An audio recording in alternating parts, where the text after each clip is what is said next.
अब ये इफ़ क्या है, मैं आपसे बहुत सारी वीडियोज़ बनाता हूँ कि आप कनाडा के लिए अप्लाई करें, लेकिन मैं ही आपसे कह रहा हूँ कि आप कनाडा के लिए अप्लाई ना करें अगर। अब ये अगर मैं क्यों लगा रहा हूँ, इसको मैं एक्सप्लेन करूँगा आज की इस वीडियो में। और ये वीडियो एक तरह से एवरग्रीन होने वाली है। आप कभी भी ये वीडियो देखें, किसी भी प्रोग्राम के लिए अप्लाई करें या मूव करने के लिए कनाडा, जब भी आप ये वीडियो देखेंगे तो ये आपके जो इन्फॉर्मेशन मैं इसमें दूँगा, आपके बहुत ज़्यादा काम आएगी। क्योंकि रिसेंटली कनाडा इमिग्रेशन ओपन है, तो इस हवाले से काफ़ी ज़्यादा मैंने वीडियोज़ बनाई हैं, तो लोग उसी हवाले से मुझसे सवालात भी करते हैं। अब सबको फ़र्दन फ़र्दन जवाब देना बहुत मुश्किल होता है। मैं कोशिश करूँगा आप लोगों के सवाल भी उसमें लूँ, वो सवाल जिनसे बाकी लोगों को भी कोई फ़ायदा पहुँच सके। उनको भी मैं शामिल करूँगा, आप अपना क्वेश्चन यहाँ करते जाएँ, मैं साथ-साथ कोशिश करूँगा उनका जवाब भी देता जाऊँ। तो मैं क्यों कह रहा हूँ कि आप अप्लाई ना करें? देखें, ये आपका फ्यूचर है, आपका भी और आपकी फैमिली का भी। लिहाज़ा कुछ चीज़ें हैं जिन्हें आपको समझना ज़रूरी है कनाडा इमिग्रेशन के हवाले से। चाहे वो एक्सप्रेस एंट्री हो, प्रोविंशियल नॉमिनी प्रोग्राम हो या कनाडा का वर्क परमिट हो। इन तमाम के लिए आपका टाइम भी लगेगा, आपका पैसा भी लगेगा, आपकी होप्स होंगी, उम्मीदें आपकी लगी होंगी। तो ये एक सीरियस मैटर है, ठीक है ना? ये कोई आम बात नहीं है कि बस इसी तरह चलते-चलते जिस तरह अमूमन लोग स्किप कर कर के वीडियोज़ देखते हैं, तो वो बात नहीं है। आपने ये इन्फॉर्मेशन लाज़मी लेनी है अगर आप एक संजीदा कैंडिडेट हैं। अदरवाइज़ ठीक है, आप ना देखें, कोई बात नहीं। तो मेरी उन तमाम लोगों से दरख्वास्त है, आप तवज्जो से मेरी बात सुनें। और अगर आपने अप्लाई किया है किसी प्रोग्राम के लिए, आपको अगर सक्सेस नहीं हुई, वो लोग जिनको सक्सेस नहीं हुई या वो अप्लाई नहीं कर पा रहे हैं, काइंडली वो मुझे कमेंट करके ज़रूर बताएँ। मैं देखना चाहता हूँ कितने लोग हैं वो, जो इन बातों को समझ ही नहीं पाए, जो कि मैं इस वीडियो को मैं आपको बताऊँगा। तो आपने इनको बहुत ध्यान से समझना है। तो मुझे कमेंट करके ज़रूर बताइए जो भी आपका एक्सपीरियंस है। किसी भी प्रोग्राम के लिए, वर्क परमिट के लिए आपने अप्लाई किया या नहीं किया, किया था तो क्या हुआ, नहीं किया तो क्यों नहीं किया, ये मुझे कमेंट करके ज़रूर बताइए। और प्रॉपर तरीके से आप कमेंट करें ताकि मैं बाद में उसको सही से रीड करके आपको पूरा रिप्लाई कर सकूँ। तो ये आप मुझे बताएँ। अब जो मैं आपको बात बताने वाला था वो ये है कि देखें, क्योंकि इस पे आपका पूरा फ्यूचर डिपेंड करता है। सबसे पहली चीज़ तो आप ये समझ लें कि ये कोई शॉर्ट टर्म सॉल्यूशन नहीं है, कनाडा की इमिग्रेशन। इसमें कम से कम 6 माह से 2 साल तक का अरसा लगता है। उसके बाद एक जो पर्सन है, एक कैंडिडेट है, वो इस काबिल होता है कि वो कनाडा मूव कर सके। अब कनाडा की इमिग्रेशन मैं आपको पहले भी बता चुका हूँ, ये मुख्तलिफ है दूसरी कंट्रीज़ से। जैसा कि अभी आप देखें, ओमान ने लास्ट ईयर तकरीबन 3 लाख के करीब जो वर्कर्स वहाँ काम करने वाले लोग थे, उनमें labour class, middle class, high class तमाम लोग शामिल हैं, उन सबको फ़ारिग कर दिया। अब वो 3 लाख लोग कौन थे? उनमें पाकिस्तानी, इंडियन, बांग्लादेशी, नेपाली, ये 3-4 कंट्रीज़ के लोग थे। अब वो तमाम जितने 3 लाख ख़ानदान हैं, वो ज़ाहिर है परेशान हैं, क्या करें? तो ये चीज़ आपको गल्फ कंट्री में मिलेगी, लेकिन कनाडा में नहीं मिलेगी। कनाडा में आपको राइट्स मिलते हैं। आपने बहुत सारे लोग जो रिसेंटली कनाडा शिफ्ट हुए हैं, उनकी वीडियोज़ देखी होंगी, उन्हीं से आप इंस्पायर हुए हैं कि हम वहाँ जाएँगे, गाड़ी ले लेंगे और बड़ा अच्छा मौसम है, खूब अच्छे डॉलर कमाएँगे। तो ये सब करने के लिए ज़ाहिर है वो भी हमारे आप जैसे लोग हैं। उन्होंने कुछ तरीक़ाकार है जिनको फ़ॉलो किया है। अगर आप भी फ़ॉलो करेंगे, आपके चांसेस बढ़ जाएँगे। अगर आप रहेंगे किसी शॉर्टकट के चक्कर में, तो वो इसमें है नहीं। कनाडा की इमिग्रेशन में 6 माह से 2 साल तक का अरसा लगता है। तो पहली चीज़ इसमें ये है कि पेशेंस, अगर आपके पास पेशेंस है, तो आगे चलें। दूसरी चीज़ आपको ये समझना होगा कि वर्क परमिट में कुछ लेबर्स की कैटेगरीज़ ऐसी हैं, जिनमें आप इंग्लिश और आइल्स के बगैर अप्लाई कर सकते हैं। चांसेस उसमें बहुत ज़्यादा कम होते हैं, क्योंकि उसमें एम्प्लॉयर को लीमिया के लिए अप्लाई करना पड़ता है, उसको पैसे भरना पड़ते हैं, वो सारी चीज़ें। तो वो बहुत मुश्किल होता है। अब वो अप्लाई करने वाले लोग क्योंकि ज़्यादा पढ़े लिखे नहीं होते हैं, इसलिए उन्हें ये भी नहीं पता होता कि हमारा ऑक्यूपेशन कहीं रेगुलेटेड तो नहीं है, कि हमें वहाँ से लाइसेंस, जैसे क्रेन ऑपरेटर है, मैं आपको बताऊँ, क्रेन ऑपरेटर है, टीचर हैं। अब टीचर तो चलो पढ़े लिखे होते हैं, लेकिन क्रेन ऑपरेटर का ऐसा ऑक्यूपेशन है कि उसके लिए आपको कनाडा से पहले एग्ज़ाम पास करके लाइसेंस चाहिए। ये आम लोगों को इस चीज़ की समझ नहीं होती, लेकिन जो पढ़े लिखे लोग हैं, वो लोग भी इस चीज़ को समझना ही नहीं चाहते हैं। अगर आपका ऑक्यूपेशन ऐसा है कि जिसमें आपको वहाँ से लाइसेंस लेने की ज़रूरत है, एग्ज़ाम लेने की ज़रूरत है, तो आपका पूरा का पूरा 1 साल आप अप्लाई करें या 5 साल अप्लाई करें, वो सब बेकार गया आपका, पूरी मेहनत। क्योंकि आपको ये पता ही नहीं था, एक छोटी-सी इन्फॉर्मेशन आपने स्किप कर दी। अगर आपको पता होता कि यार अगर मेरा ऑक्यूपेशन इस कैटेगरी में आता है, तो बेहतर है मैं इसकी ऐसी कोई सिमिलर कैटेगरी में अप्लाई करूँ जिसमें मुझे लाइसेंस नहीं चाहिए, तो मेरा आगे आसान हो जाएगा काम। ये छोटी-सी चीज़ है, इसे आप लोग मिस कर देते हैं, अमूमन लोग मिस कर देते हैं। नतीजा उनका नाकामी की सूरत में निकलता है। दूसरी बात, मज़ीद क्या है कि देखें, जैसा मैंने आपको बताया कि जो कुछ ऐसी कैटेगरीज़ हैं जिसमें इंग्लिश के बगैर, आइल्स के बगैर आप वर्क परमिट के लिए अप्लाई कर सकते हैं, जो कि लेबर की कैटेगरीज़ हैं। चंद एक कैटेगरीज़ हैं जिनमें चांस कम होता है। लेकिन इसके अलावा आप किसी भी प्रोविंस में चाहे आप वर्क परमिट के लिए अप्लाई करें, आपका कोई नॉर्मल सा ऑक्यूपेशन है, अगर आप डी की उन कैटेगरीज़ में नहीं आते हैं जिन पे मैं वीडियोज़ बना चुका हूँ, तो आपको इंग्लिश लाज़मी चाहिए, आइल्स चाहिए। इसी तरह कनाडा की परमानेंट रेज़िडेंसी का ऐसा कोई प्रोग्राम नहीं है जिसमें आइल्स कंपल्सरी ना हो। बाज़ पीएनपी प्रोग्राम ऐसे हैं कि उन्होंने ये रिलैक्सेशन दी है कि वो आपसे आइल्स का एग्ज़ाम की रिपोर्ट नहीं माँगेंगे, लेकिन आपका केस अप्रूव कहाँ से होगा? उसने तो इनिशिएट करना है प्रोविंस ने। फाइनली आपको अप्लाई करना पड़ता है आईआरसीसी में, यानी कनाडा की इमिग्रेशन में। वहाँ से जो इमिग्रेशन ऑफिसर है वो उसको रिव्यू करेगा आपकी एप्लीकेशन को। अगर वो ज़रूरी समझेगा तो वो आपसे माँग लेगा आइल्स। लिहाज़ा यही वजह है कि तमाम आपको एक्सपर्ट यही कहते मिलेंगे कि पीआर आप बगैर आइल्स के अप्लाई नहीं कर सकते। ये चीज़ आपको समझना ज़रूरी है।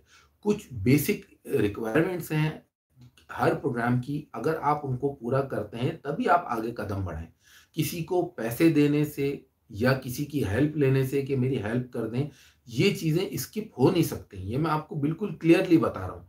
व्हाट्सएप नंबर दे दें, फलाँ नंबर दे दें, किसी तरह आप लोग ये चाहते हैं कि ये जो रिक्वायरमेंट्स हैं ये स्किप हो जाएँ, तो ये पॉसिबल नहीं है, ये स्किप हो नहीं सकती क्योंकि तमाम चीज़ें कनाडा इमिग्रेशन के हाथ में हैं। ये तमाम चीज़ें गल्फ़ कंट्रीज़ में जिस तरह आपने टिकट कटाया और आप चले गए, तो वैसा नहीं है। ये इमिग्रेशन का एक पूरा सिस्टम है, पूरा एक प्रोसेस है। तो आपने अकॉर्डिंग टू जो रिक्वायरमेंट है, उसके आपने अप्लाई करना है।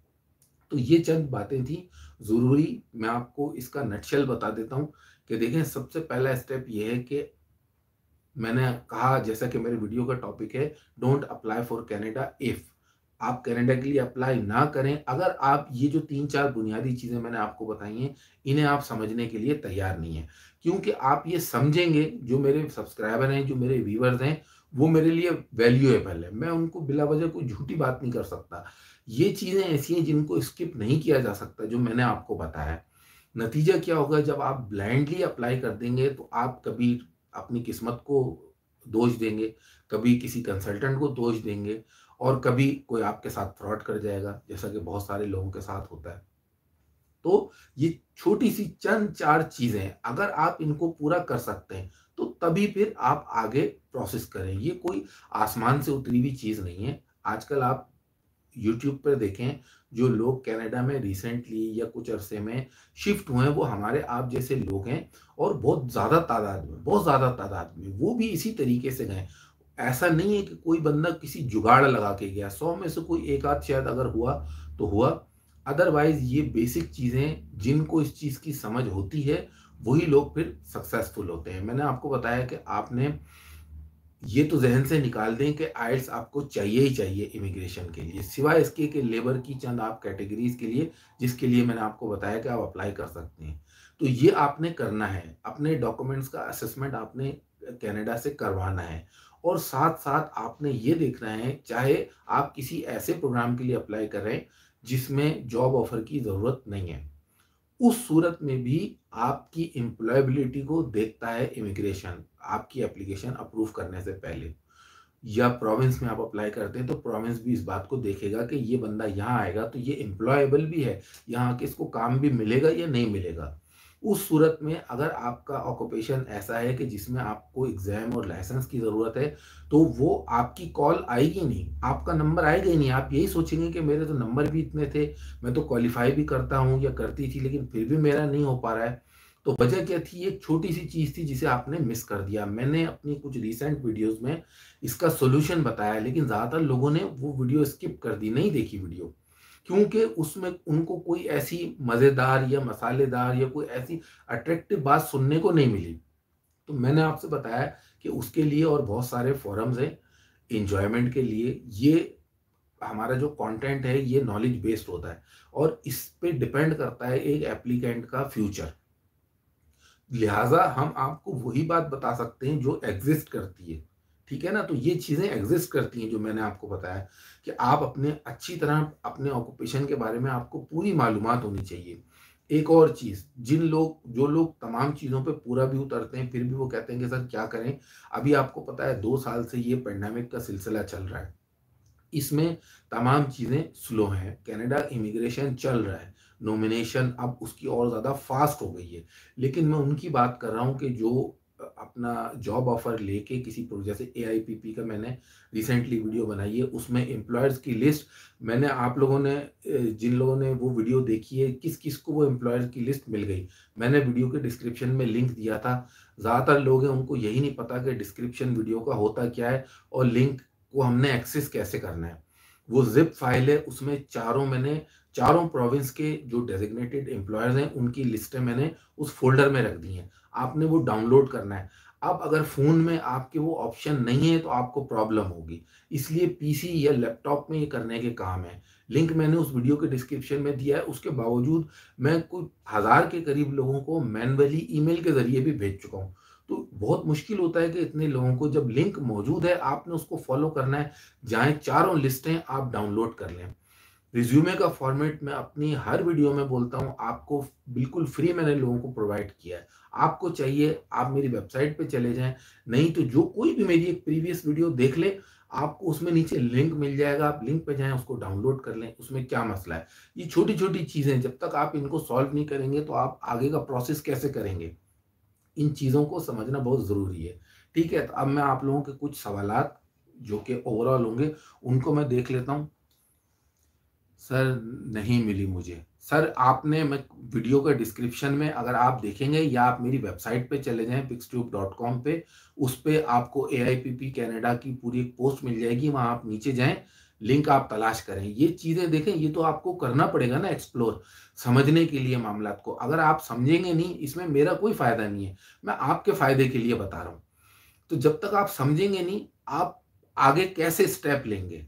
आगे का प्रोसेस, किसी फॉर्म को फिल करना है, आगे अप्लाई करना है, आप उन स्टेप्स को कैसे समझेंगे? वो जभी होगा ना कि जब आप इन चीज़ों को फ़ॉलो करेंगे, अच्छी तरह जब आप वीडियो को ध्यान से देखेंगे, बगैर स्किप किए, आपको समझने में कोई दिक्कत नहीं होगी।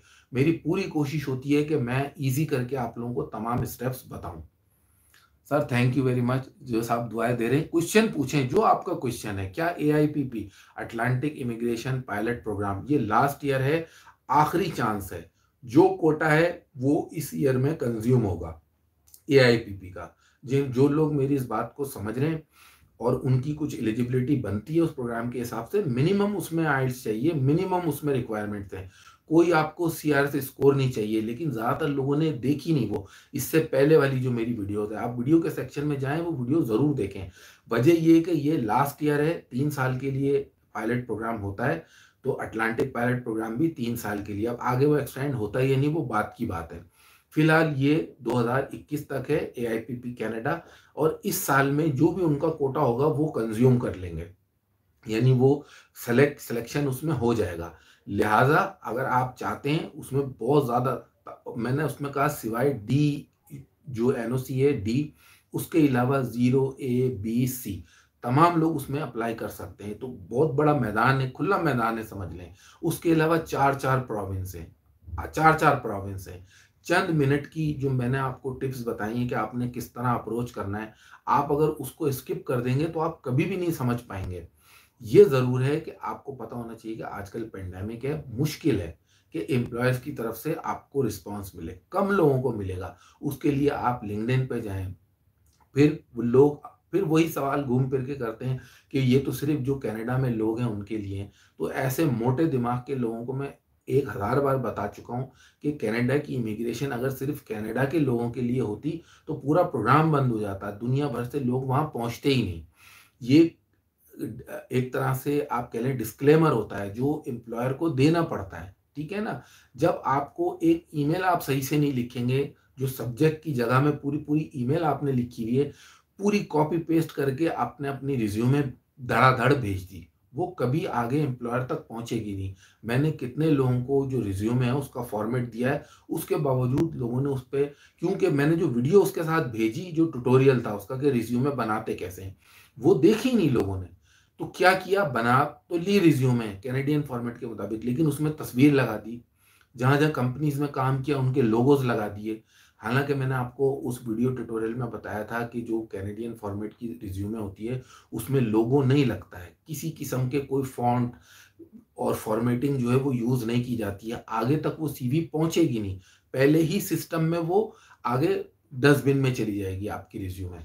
तो जब आप इन चीज़ों को समझने में चंद मिनट आप अगर नहीं लगाएँगे, तो आपको सक्सेस नहीं होगी। मैंने आपसे कहा कि काइंडली मुझे कमेंट करके ज़रूर बताइए कि आपने किसी प्रोग्राम के लिए अप्लाई किया या नहीं किया? अगर किया था तो उसका क्या रिज़ल्ट आया, और अगर नहीं किया तो उसका रीज़न क्या है, क्यों नहीं किया?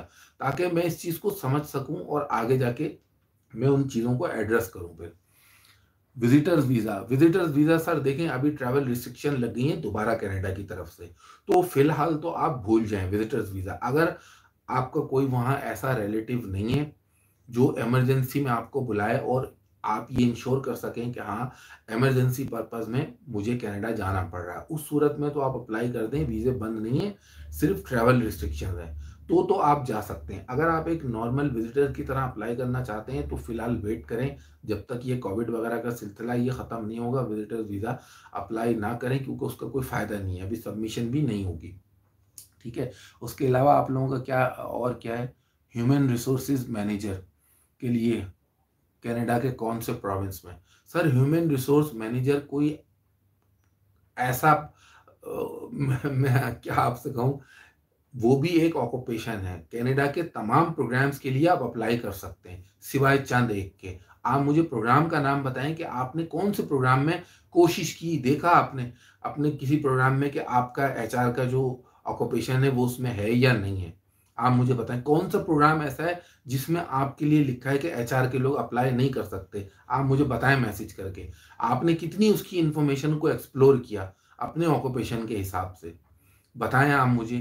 कनाडा का ऑक्यूपेशन का कोड होता है, आपका क्या कोड है आप बताएँ? आपने क्या उसको चेक किया कि कहीं ऐसा तो नहीं मैंने अप्लाई किया था, मुझे सक्सेस नहीं हुई और ये मेरा ऑक्यूपेशन रेगुलेटेड है इसलिए मुझे आगे से रिप्लाई नहीं आ रहा। तो मैं इसकी कोई ऐसी कैटेगरी में अप्लाई करूँ जिसमें मेरे चांसेस हों और मुझे लाइसेंस वगैरह का कोई झंझट ना हो। क्योंकि वो इन्फॉर्मेशन आप देखते नहीं हैं, आप उसको स्किप कर देते हैं, तो फिर वो सवाल लेके आप घूमते रहेंगे। ठीक है? ये आइल्स वालों को मैं जवाब दे चुका हूँ, इस आप ये वीडियो दोबारा देख लीजिएगा। ठीक है? इसके अलावा किसी का सवाल, sir what about the sales manager? मैं दोबारा आपसे कहता हूँ, सेल्स मैनेजर के लिए आप मुझे वो प्रोग्राम बताएँ जिसमें ये लिखा हो कि सेल्स मैनेजर अप्लाई नहीं कर सकते। चलें मैं बात को इस तरीके से समझा देता हूँ। आप मुझे उस प्रोग्राम का नाम बताएँ जिसके बारे में आपने पूरी इन्फॉर्मेशन ली और जिसमें ये लिखा हो कि वो अप्लाई नहीं कर सकते। मुझे उस प्रोग्राम का आप नाम बता दें। ठीक है? अच्छा, और कौन साहब हैं? अस्सलाम वालेकुम। सेल्स, अकाउंट्स, एमबीए, फाइनेंस, तमाम जितने भी लोग हैं, तमाम प्रोग्राम्स के लिए अप्लाई आप कर सकते हैं। बशर्ते कि उस प्रोग्राम की आप जो रिक्वायरमेंट है, एलिजिबिलिटी है, उस पे आप पूरे उतरते हो। एक बात आपको मैं बता दूँ कि जो मैनेजर या हायर लेवल के लोग होते हैं, उनके चांसेस कम रहते हैं क्योंकि उनके जो सैलरी का स्केल होता है, वो हाई होता है।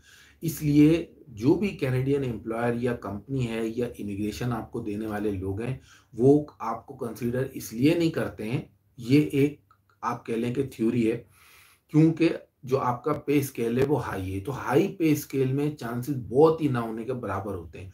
तो जो समझदार लोग हैं वो ये करते हैं कि वो जो लो वेज कैटेगरीज़ हैं, अपनी फील्ड में रहते हुए आप उसमें ट्राई करें। ये ज़रूरी नहीं है कि आप अपनी कंट्री में कहीं मैनेजर या एग्ज़ीक्यूटिव लगे हुए हैं, तो कनाडा में भी जाके आपको वही पोस्ट मिलेगी। ठीक है? आपने देखा ही है अच्छे पढ़े-लिखे लोग भी वहाँ पे क्या काम कर रहे हैं। आप वो देखें वीडियोज़ जो लोग अपलोड करते हैं, जो लोग कनाडा में हैं, तमाम लोग तमाम काम करते हैं वहाँ पे। तो जो थोड़े लोअर आप कह लें कि जो एनओसीज़ हैं, उनकी जॉब्स भी आसानी से मिल जाती हैं क्योंकि एम्प्लॉयर्स को उन पे टैक्स ज़्यादा नहीं देना पड़ता है। ठीक है?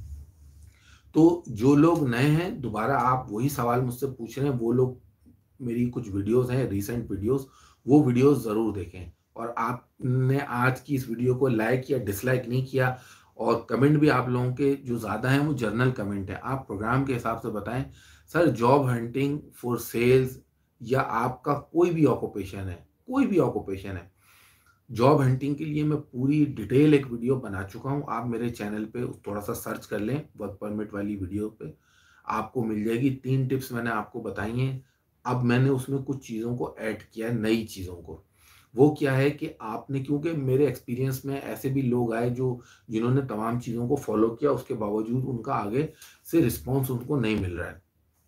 तो उसकी एक वजह ये भी थी, मिसाल के तौर पे एक टीचर है, तो अब जो टीचिंग का उनका ऑक्यूपेशन था जिसके लिए वो ट्राई कर रही हैं 2 साल से, मैंने जब चेक किया तो पता चला कि वो तो पूरे कनाडा में ही वो ऑक्यूपेशन रेगुलेटेड है। जब तक वो वहाँ जाके उसका एग्ज़ाम देके उसका सर्टिफ़िकेशन या लाइसेंस नहीं लेंगी, वो अप्लाई करेंगी नहीं, ना ही उनको कोई कंसीडर करेगा। तो अगर वो 5 मिनट लगा के इस बात को समझ लेती पहले, किसी एक्सपर्ट से पूछ लेती कि भाई मैं इतने अरसे से अप्लाई कर रही हूँ, इस एनओसी में मैंने अप्लाई करना है, तो करूँ या नहीं करूँ? ये रेगुलेटेड तो नहीं है। एक क्लिक में आप खुद इसको पता कर सकते हैं। मैंने इसकी एक वीडियो अलग से बनाई हुई है, अपनी वाइफ़ के साथ। आप लोगों ने ज़्यादातर लोगों ने वो नहीं देखी। अगर आप देखेंगे उसमें बहुत ज़रूरी इन्फॉर्मेशन शेयर की थी, वो आपके काम आएगी, वो बेसिक की है एक तरह से अप्लाई करने से पहले। अदरवाइज़ इसमें आप फिर अपना नुकसान करेंगे, अपना टाइम और अपना पैसा ज़ाया करेंगे। ठीक है ना? लाइक्स आप लोगों के ज़्यादा नहीं आए, चलें कोई बात नहीं। ईआईपी में प्रूफ ऑफ फंड्स भी है। जी हाँ, प्रूफ ऑफ फंड्स कनाडा की पीआर के लिए कंपल्सरी होता है। बाज़ दफ़ा प्रोविंस आपसे नहीं माँगता, डिपेंड करता है कि क्या उसमें कोई वर्क परमिट का भी क्लॉज़ है या नहीं है। तो ऐसी सूरत में जहाँ वर्क परमिट का भी क्लॉज़ होता है, तो उसमें ये होता है कि बाज़ स्पॉन्सर्ड जॉब होती हैं। तो जब अगर एम्प्लॉयर आपको स्पॉन्सर कर रहा है, तमाम घर, तमाम चीज़ें, टिकट वग़ैरह हर चीज़ एम्प्लॉयर दे रहा है, तो ऐसी सूरत में फिर प्रूफ ऑफ फंड्स की ज़रूरत नहीं भी होती है। लेकिन in any case immigration officer कोई भी एक्स्ट्रा चीज़ जो बेसिक रिक्वायरमेंट है वो आपसे माँग सकता है और आपको प्रोवाइड करनी होगी। तो ये उसकी वजह है। हर पीआर के प्रोग्राम के लिए प्रूफ ऑफ फंड लाज़मी होता है। सिवाय इसके कि उसमें वर्क परमिट का ऑप्शन हो और स्पॉन्सर्ड जॉब हो। उसमें कहीं-कहीं रिलैक्सेशन होती है कुछ प्रोग्राम्स के लिए। ठीक है? एआईपी में प्रूफ ऑफ फंड्स इसका मैं जवाब दे चुका हूँ। जी, मल्टीपल पीएनपी में आप अप्लाई कर सकते हैं। जो भाई अभी सवाल पूछ रहे थे मैनेजर, सेल्स और एचआर से रिलेटेड, तमाम लोगों के लिए जो सबसे पहली चीज़ है वो है कनाडा की express entry. Express entry fast programme है। अगर आपकी एलिजिबिलिटी बनती है तो आप उसमें ट्राई करें। उसमें रहते-रहते आप जो पीएनपीज़ हैं मुख्तलिफ प्रोविंस की, उनमें आप ट्राई कर सकते हैं। उससे आपके चांसेस बढ़ जाएँगे अगर एक्सप्रेस एंट्री में आपका नहीं भी हो पाता है किसी वजह से। Thank you very much sir, आपको रिज़्यूमे मिल गई sir, thank you very much. तो सर बस कहने का मेरा मकसद यही है, मैं कोशिश करता हूँ जितनी मैं आप लोगों की हेल्प कर सकूँ in the sense of guidance, तो वही हो सकती है। कुछ चीज़ें रियलिटी है जिनको स्किप नहीं किया जा सकता। किसी का नंबर या व्हाट्सएप नंबर लेने से या किसी की हेल्प माँगने से ये मसला हल नहीं होगा। कैंडिडेट को खुद अगर वो एलिजिबल है, बहुत सारे लोग हैं मुख्तलिफ कंट्रीज़ से, चाहे वो गल्फ़ कंट्रीज़ हों, बाद ऑस्ट्रेलिया, कनाडा, यूके में लोग हैं, तो उनका इंसिस्ट यही होता है कि हमें तो इंग्लिश आती है तो हम आइल्स क्यों दें? असल में इसमें किसी की मर्ज़ी नहीं है। कोई आपको ये नहीं कह सकता कि आप मेरी मर्ज़ी से अच्छा चलें, आप स्किप कर दें ये ऑप्शन। जिस पाथवे के थ्रू आपने जाना है, उसकी रिक्वायरमेंट को आपने पूरा करना है। उसके बाद फिर आगे जाके आपने ये देखना है कि इसमें मेरा हो पा रहा है या नहीं हो पा रहा है। नहीं हो पा रहा तो क्या वजह है? कॉम्पिटिशन ज़्यादा है, मेरा ऑक्यूपेशन इन डिमांड नहीं है, क्या वजह है? ठीक है सर, एआईपीपी की प्रोग्राम की वीडियोस में तमाम डिटेल में बता चुका हूँ। तमाम एनओसीज के लोग उसमें अप्लाई कर सकते हैं सिवाय डी के, जो भाई पूछ रहे हैं। तो आपके कुछ जनरल क्वेश्चन हैं, उनके भी मैं कोशिश करके अब जवाब दे देता हूँ। Can you do it apply sir? देखें, हाँ, ये अब ये इन्होंने अच्छा सवाल पूछा है भाई ने कि आईएलटीएस और ईसीए क्या कोई भी प्रोग्राम के लिए अप्लाई करने से पहले ज़रूरी होता है? तो उसमें आपको अप्लाई करने से पहले ज़रूरी नहीं है, लेकिन लॉजिकली ज़रूरी है। यानी आप ये कह लें लीगली ज़रूरी नहीं है, लेकिन लॉजिकली ज़रूरी है, क्योंकि अप्लाई करने में तो आपका कुछ नहीं जाएगा, आप अप्लाई कर दें। लेकिन अगर आपका सिलेक्शन हो गया, ऐसे मैं कई केसेस आप लोगों के साथ अपनी वीडियोज़ में शेयर कर चुका हूँ। जब आपका अगर सिलेक्शन हो गया, तो आप क्या करेंगे? इतनी जल्दी आप ये चीज़ें कैसे करवाएँगे? नहीं करवाएँगे, नतीजा ये वो अपॉर्च्युनिटी आपसे मिस हो जाएगी। एसआईएनपी ने गुज़िश्ता दिनों बल्कि रिसेंटली भी सस्कैचुअन जो है, उसकी धड़ाधड़ इसकी ड्रॉज़ हुई हैं और कितने ऐसे लोग हैं, आप अपने सर्किल में अगर बहुत सारे लोग हैं जो कनाडा के लिए अप्लाई करना चाहते हैं या कर रहे हैं, आप उनसे पूछें जिन लोगों ने एसआईएनपी के लिए अप्लाई किया होगा, बहुत सारे लोगों के नॉमिनेशन आए। लेकिन उनमें ज़्यादातर लोगों ने उस चांस को गँवा दिया। गँवा इसलिए दिया कि उसमें फ्री प्रोफ़ाइल बनती है, उन्होंने जाके प्रोफ़ाइल बना ली, ना उन्होंने आईएलटीएस किया था, ना उन्होंने ईसीए करवाया था, उनका सिलेक्शन हो गया। क्योंकि एसआईएनपी में भी क्योंकि बड़ा है सस्कैचुअन भी, वहाँ इन डिमांड है बहुत सारे ऑक्यूपेशन, तो ज़्यादातर लोगों का सिलेक्शन हो जाता है, अब उसकी ड्रॉज़ भी जल्दी-जल्दी हो रही हैं। लेकिन जब आपके पास चीज़ें ही पूरी नहीं थी, आप क्या करेंगे? तो ये खातून है, ये क्या पूछ रही हैं? सर एनओसी जॉब्स के लिए आईएलटीएस एकेडमिक ट्रेनिंग चाहिए या जनरल? देखें, इमिग्रेशन के लिए ये बात याद रखें, आईएलटीएस हमेशा जनरल चाहिए होता है। एकेडमिक सिर्फ एजुकेशन यानी स्टडी के पर्पस के लिए चलता है। ये जो खातून है जिन्होंने ये सवाल पूछा था, तो जिन लोगों ने लाइक किया या जिन लोगों ने डिसलाइक किया उनका भी शुक्रिया। मैं कोशिश करता हूँ आप लोगों के कुछ मज़ीद क्वेश्चन इसमें शामिल कर लूँ। एआईपी में प्रूफ ऑफ फंड, इसका मैं जवाब दे चुका हूँ। Farm work permit supervisor apply कर सकते हैं। अरेबिया, अच्छा एआईपीपी का आप पूछ रहे हैं। सर जो जो कैटेगरीज उसके अंदर हैं, जो जो एनओसीज हैं, तमाम लोग कर सकते हैं सिवाय डी के। बस आप ये देख लें कि आपका स्किल लेवल डी है या नहीं है। डी में तो नहीं आता है, अगर डी में आता है तो ना करें, बहुत कम ही लोगों का आता है। ज़्यादातर लोग सी तक की कैटेगरी में है। सी में प्लम्बर हैं, इलेक्ट्रिशियन हैं, इससे ऊपर आ जाएँ शेफ़ हैं, ठीक है ना? इसी तरह के और बहुत सारे ऑक्यूपेशन हैं, फिर सेल्स मैनेजर, ठीक है? इसी तरह और बहुत सारे आगे फिर आप चलते जाएँ तो ए में डॉक्टर्स, फिर ज़ीरो में चले जाएँ तो मैनेजर, इस लेवल के लोग तमाम चीज़ें आते हैं। सी में जो वर्किंग क्लास है वो भी आती है, तो अच्छी बात ये है कि एआईपीपी में वर्किंग क्लास के लोग भी अप्लाई कर सकते हैं। लैब टेक्नीशियन का एनओसी में, सर ये एनओसी तो आप चेक करें ना, आप वीडियोस देखें, कुछ रीसेंट वीडियोस मैंने बताया है कि एनओसी आपने चेक किस तरह करने हैं अपना ऑक्यूपेशन, उसके हिसाब से आपको जो प्रोग्राम सूट करता है। अगर आपका प्रोफाइल अच्छा है, आईएलटीएस वगैरह किया हुआ है, तो आप एक्सप्रेस एंट्री में अप्लाई करें, नहीं तो फिर जो ब्रिटिश कोलंबिया का हेल्थ केयर प्रोग्राम है उसमें आप अप्लाई करें। सर देखें, कंसल्टेंट से जब आप जाएंगे, आप उसका टाइम लेंगे और आप उसको अपना केस कहेंगे सबमिट करें, तो लोगों का तो ये बिजनेस है ना, तो वो तो आपसे पैसे लेंगे। अगर आपका काम नहीं हुआ तो इसका मतलब ये है कि उसमें 90% आपका अपना कसूर है। वजह ये है कि आप अगर एलिजिबल ही नहीं है किसी प्रोग्राम के लिए और आप ये चाहेंगे कि मैं कोई कंसल्टेंट हायर कर लूँ, कोई एजेंट हायर कर लूँ और वो मेरा काम करा देगा, तो मैं आपको बता चुका हूँ कि ये यूएई वगैरह के लिए तो पॉसिबल है, लेकिन कनाडा के लिए ये पॉसिबल नहीं है। अगर आप किसी को हायर करते हैं, वो उसी सूरत में आपका काम आगे इनिशिएट कर पाएगा और उससे आपको फ़ायदा होगा, तब के तब आप उस प्रोग्राम के लिए एलिजिबल हों। मैंने आपको बताया कि ऐसे कितने लोग हैं, जिन लोगों ने कहा कि किसी ने कहा एजेंट हमारे पैसे खा गया, कंसल्टेंट जवाब नहीं दे रहा, या हम 2 साल से कर रहे हैं। जब मैंने उनका ऑक्यूपेशन चेक किया तो उसमें एक बेसिक जो मेरे सामने रीज़न आया वो ये था कि उनका ऑक्यूपेशन रेगुलेटेड था और उनके पास कनाडा से उसका लाइसेंस नहीं था। तो उनका सिलेक्शन कैसे होगा, आप मुझे बताएँ? इसमें कोई तीसरा बंदा क्या कर सकता है? कोई कुछ नहीं कर सकता। तो ये आपने जब सिलेक्शन में गलती की, उसके बाद आपके पैसे और टाइम दोनों फिर ज़ाया हुए। टीचर्स का मैं बता चुका हूँ, ये वीडियो आप दोबारा देख लें, डिटेल से मैं इसमें बता चुका हूँ।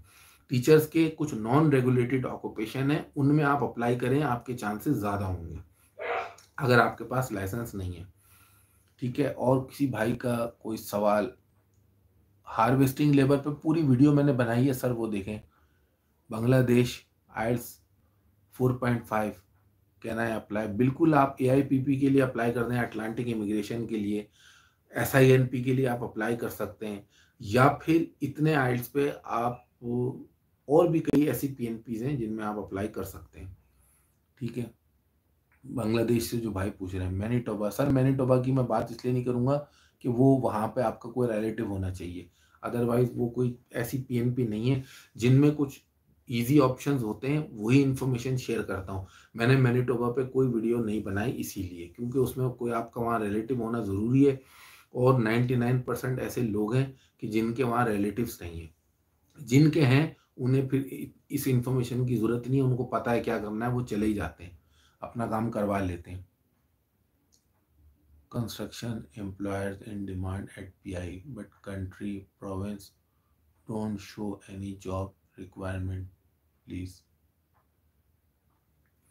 ये भाई कह रहे हैं कि मैंने कहा कि construction employers in demand and PIP but country province did not show any job. ये कंट्री प्रोविंस क्या है?